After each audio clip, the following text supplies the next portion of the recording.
Artificial intelligence will surely play many different roles in the future of journalism. Experiments abound, and not just in the form of creepy virtual anchors. One news publisher is developing AI to ease the burden of aggregation. My name is Von Raees. I am the founder and CEO of HeyWire AI. Von Raees founded a media company in 1996, and he's noticed that aggregation is a drag on resources in digital news, which is already struggling to find a successful business model. What we realized, including in our own organization, is that a lot of, our journalists are spending a lot of time on the internet looking for leads, researching stories, and then writing their own versions of that. That takes away from them being out in the field doing true journalism, like original content, investigative work that's out there in the world, not so much on the internet. Because if it's already on the internet, it's already been done. Somebody put it there. Nearly all news outlets have teams to search and gather the biggest stories of the day, originally covered by other sources. This can provide viewers with more comprehensive news, in addition to their own reporting. We can't all send reporters to Beirut, for example.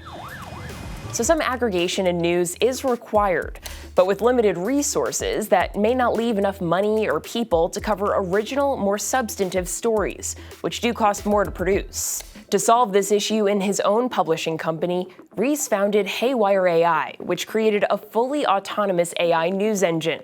It's called Wells, named after 19th century journalist Ida B. Wells. The purpose of Wells is to do the mundane work of finding leads, researching, and generating articles from those stories, submitting that to editors for publishing.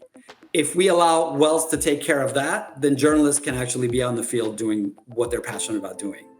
I asked Raees how he can be sure that Wells is accurate, because I've tested ChatGPT and Bard's ability to write articles, and they sometimes make up information. How do we keep an automated newsroom from spreading misinformation to massive audiences?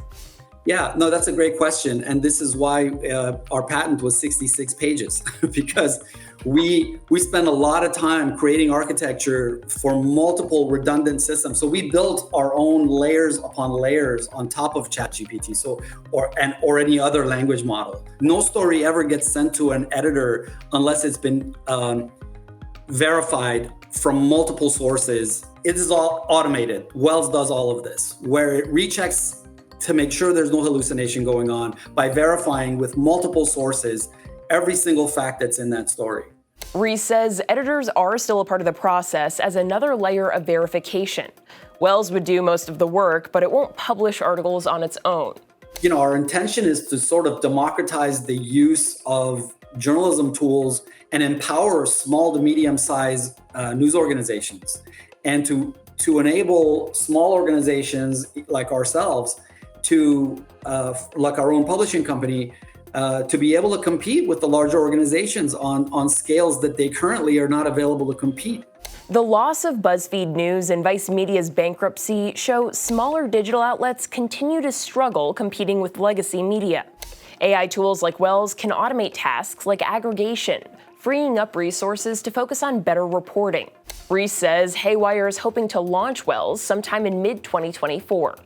We're going to spend some substantial amount of time and volume testing, trying to break it, see what we come up with, and make all of those changes and corrections before we ever launch a product for general market. I'm human reporter Shannon Longworth on the AI beat for Straight Arrow News.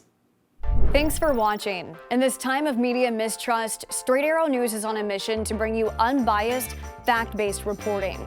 So to make sure you get journalism you trust, like and subscribe to Straight Arrow News below. It goes a long way in telling YouTube we're the kind of news you want to see more of. And for all of our content, go to our website at straightarrownews.com.